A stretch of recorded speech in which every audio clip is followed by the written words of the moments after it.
Data warehouse user revocation. Process improvements needed for successful.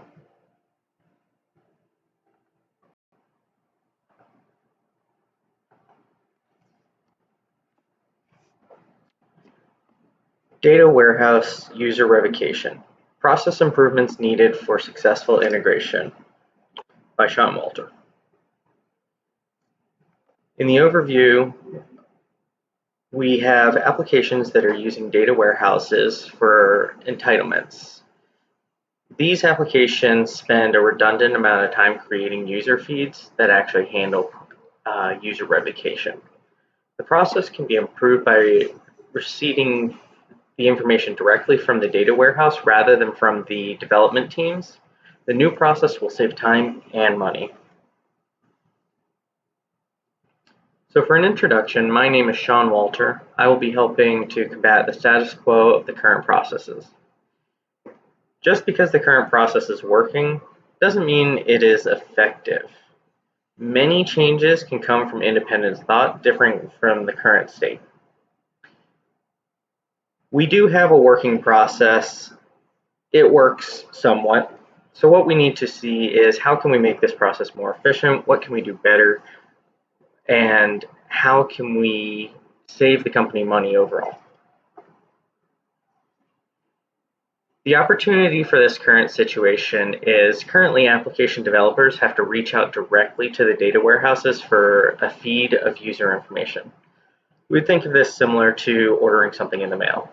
You send it to the receiver, it comes back in a package, then you do whatever you need to with the product. The user information comes in a raw format and needs to be converted by the developers into a system acceptable format. So what this means is you can have usernames in one column, you can have entitlements in another column, but we need column A, B, and C to be the same for all applications. Because of this, the developers have to spend a lot of time, a lot of resources developing processes to change this format, and then they have to send it directly over to us. Now, the way the ADs send it could be from a manual upload, could be via email, or it could be through a secure file transfer. It just depends on how they send it. The new feed needs to be sent to the revocation system via a secured file transfer protocol. What this will allow us to do is make sure that the data going in is the data coming out, and there's no middleman that gets in between it, between point A and B. The opportunity here, the key success factors: secure transmission of information, integrity of data, and direct communication. The current process, we can kind of see that it has to go here, it has to go there, it has to go over this, under that. The new process that we're proposing will be from point A to point B. There will be no middleman in between. It'll just be a smooth ride.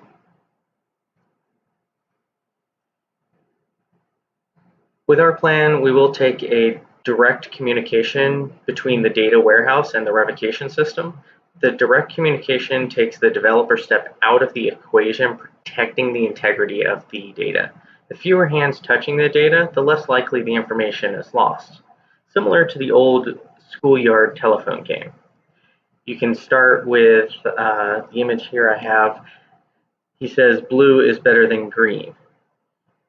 He says to change it to blue.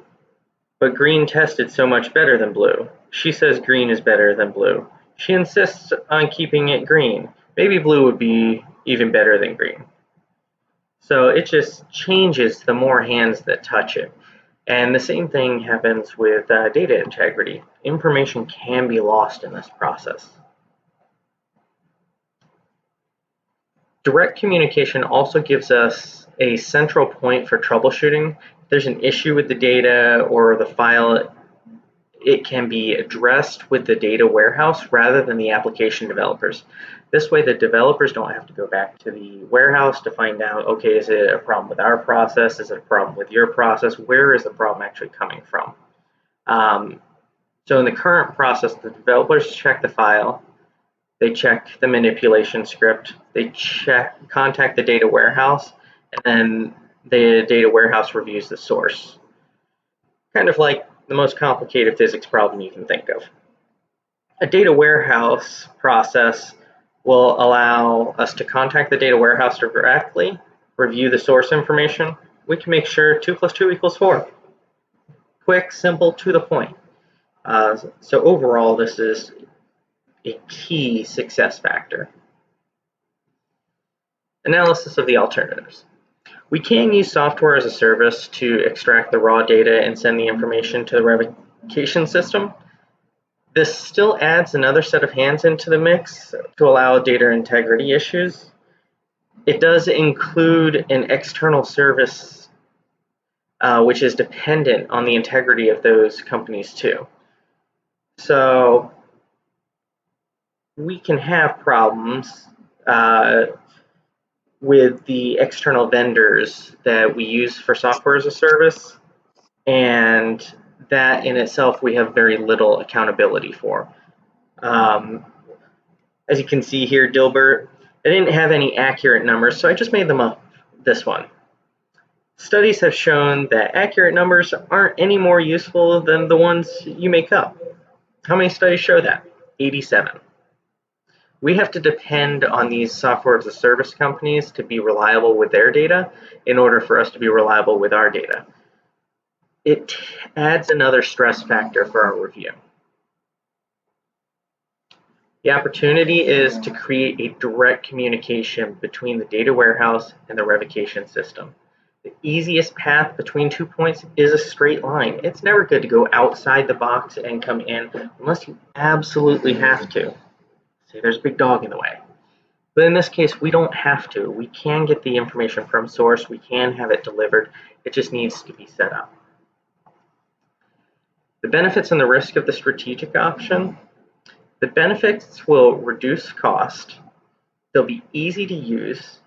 It'll have a centralized technical support, and it'll be scalable. The risks we have are very, very minimal. The knowledge loss due to attrition would be our biggest factor. If we build this out and we lose the primary developers that built the process, we have to make sure that we have a very well documented process in order to keep moving forward. If we don't have a documented process and we lose that employee, we then potentially lose that knowledge permanently. Losing that knowledge permanently will allow us to have to redo the entire process later on down the road, which is not optimal for anybody. So the ultimate recommendation is, despite the minor risk, the best course of action would be to have the centralized entitlement data warehouse send the entitlement feeds directly to the certification tool.